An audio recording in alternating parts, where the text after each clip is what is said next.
Jésus fut troublé en son esprit, et il attesta, en vérité, je vous le dis, l'un de vous me livrera. Voilà, aujourd'hui on est dans le chapitre 13 de Jean, c'est donc l'annonce de la trahison de Judas. Judas qui va quitter le dernier repas pour aller trahir Jésus. Voilà, et aujourd'hui je vais vous partager comment moi aussi j'ai pu croire en Dieu et pourtant choisir de ne pas le choisir. Voilà, donc je m'appelle Jérémy, je suis un frère de la communauté du chemin neuf, j'habite à Chartres où je fais de la philo en ce moment, et j'ai rencontré le Seigneur, j'ai fait l'expérience de l'amour de Dieu il y a seulement 5 ans, voilà, et depuis je chemine avec la communauté. Avant ça, il y a toute une période où finalement j'ai choisi de ne pas vivre avec Dieu. Pourtant, ça avait bien commencé, je crois, parce que je viens d'une famille aimante, une famille nombreuse, de parents croyants, chrétiens, très engagés dans l'Église, dans les mouvements charismatiques. Et on a beaucoup reçu d'amour, donc j'ai manqué de rien à ce niveau-là. Mais je crois que voilà, à l'adolescence, le fait qu'on soit chrétien, il y a quelque chose qui est devenu un peu étouffant pour moi, une foi un peu étouffante parce qu'elle impliquait des interdits, il y avait des choses qu'on ne faisait pas parce qu'on était une famille chrétienne. Et a grandi en moi en fait un désir de liberté. Alors c'était une mauvaise conception, je crois, de la liberté en relisant. La liberté, c'est pas de faire toujours ce qu'on veut. Voilà, mais de ne pas réussir à comprendre que ces contraintes de foi, finalement, elles étaient des chemins de vie. Voilà. Et j'ai dû finalement en faire l'expérience moi-même au fil de ma vie pour m'en rendre compte. Donc à l'adolescence, j'ai commencé à décrocher, comme on dit, à plus aller à la messe, à plus les sacrements. Et j'ai choisi petit à petit de ne pas choisir Dieu, quoi. Et je me souviens de 2 moments où je me disais, tiens, mais en fait, je crois en Dieu, je sais qu'il y a un Dieu qui existe, peut-être qu'il faudrait que je fasse une retraite. Je me souviens de ce moment de m'être dit ça. Et puis, donc cette voix en moi qui me disait, mais peut-être qu'il faudrait que tu t'intéresses à ça si tu crois en Dieu. Et puis une autre voix en moi qui m'a dit, mais non, vis ta vie, fais ce que tu as à faire, parce que sinon ça pourrait peut-être te transformer ou t'emmener là où tu voudrais pas, quoi. Et puis, je me souviens d'un autre moment, après mes études, et avant de monter à Paris, de rencontrer d'autres musiciens, de faire de la musique, je me suis dit, mais en fait, j'avais un désir en moi de me mettre au service de quelque chose de plus grand que moi. Je me suis dit, tiens, je voudrais faire de l'humanitaire. J'avais commencé à regarder qu'est-ce que je pouvais faire. Et pareil, un peu la même voix en moi qui me disait, mais non, mais trace ta route.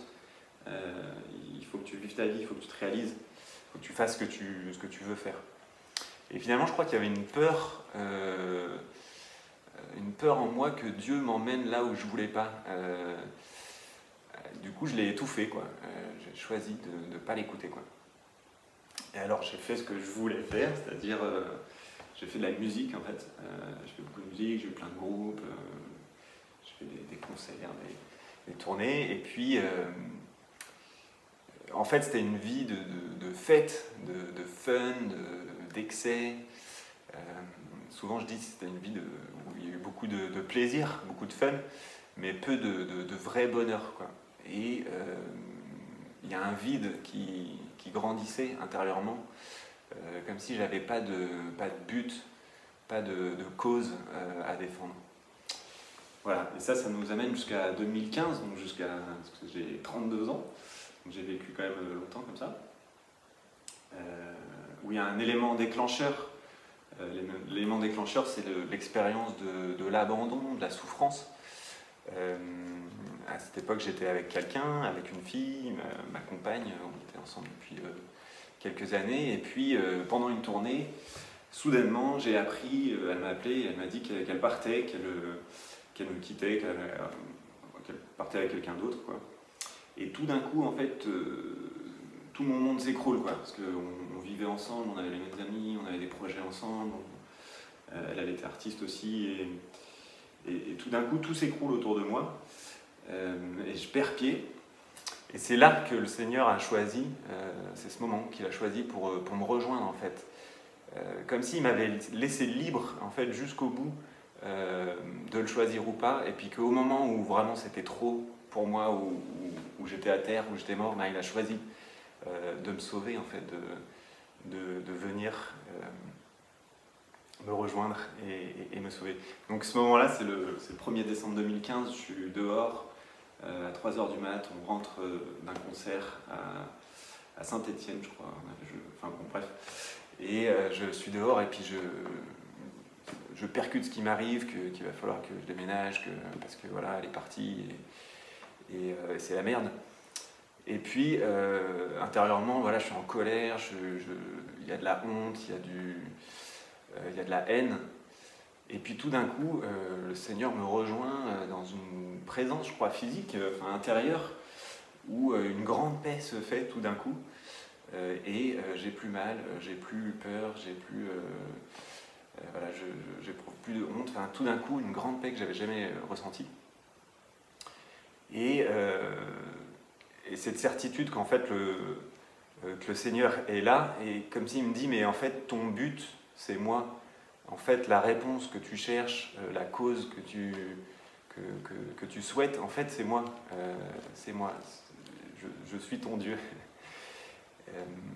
Voilà. Donc Dieu qui est intervenu au moment où voilà, j'étais à terre, qui m'a rattrapé au vol. Alors je me suis mis en route à sa suite, et puis j'ai compris qu'en fait, il ne voulait pas me faire ce que je voulais pas. Mais bien plus que c'était par lui en fait que je pourrais être vraiment moi-même, vraiment vivant, debout. Voilà, donc Seigneur, merci de ne pas m'avoir abandonné alors que moi-même je t'avais fui. Merci de t'être manifesté dans mon histoire. Seigneur, pardon de ne pas avoir eu le courage de te faire confiance, d'avoir choisi de ne pas te choisir.